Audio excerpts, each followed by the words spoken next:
Le centre Angaza est situé à l'ISDR Bukavu. En fait, c'est un centre qui fonctionne sous les labels de l'ISDR Bukavu, Institut supérieur de développement rural. Et en tant qu'Institut supérieur de développement rural, nous avons un mandat à l'égard des communautés rurales, mais également à l'égard des communautés urbaines en ce qui concerne les questions de développement. Or, tous les obstacles qui peuvent avoir un impact sur le développement devraient être aussi abordés par un institut comme les nôtres, notamment la question du Covid-19, qui est un obstacle majeur pour l'économie globale. Ça n'affecte pas seulement les gens en milieu urbain, ça affecte également les gens en milieu rural. Ça signifie que ne pas parler de ça comme institution centrée sur les études de développement, ce serait rater un rendez-vous important pour éclairer les opinions, l'opinion des masses, pour éclairer également les communautés avec lesquelles nous travaillons sur les questions de développement. Et alors, particulièrement comme centre de recherche, Angaza Institute s'inscrit dans une approche des sciences sociales.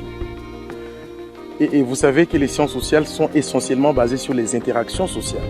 Vous voyez ? Or, on constate que la logique de la maladie, de la pandémie à coronavirus, c'est qu'elle tend à séparer les gens et donc à tuer les interactions sociales. C'est pas évident pour un scientifique des sciences sociales de pouvoir rencontrer les gens, discuter avec ces gens-là, faire la recherche, alors que l'un des principes pour se protéger contre les coronavirus, c'est notamment la distanciation sociale.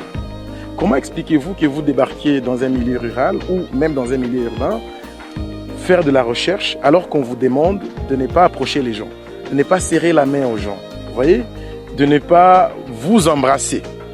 Ce sont des éléments comme ça qui affectent la logique même de la recherche en sciences sociales.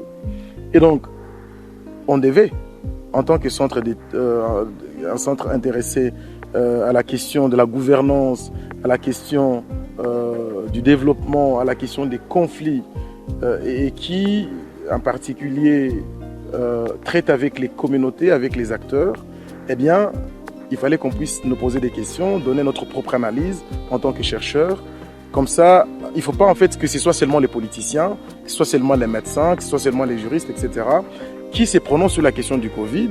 C'est important aussi qu'un chercheur en sciences sociales puisse donner un point de vue sur comment il voit la question telle qu'elle se pose et les impacts que cette pandémie pourrait avoir sur la vie sociale, sur la recherche, etc.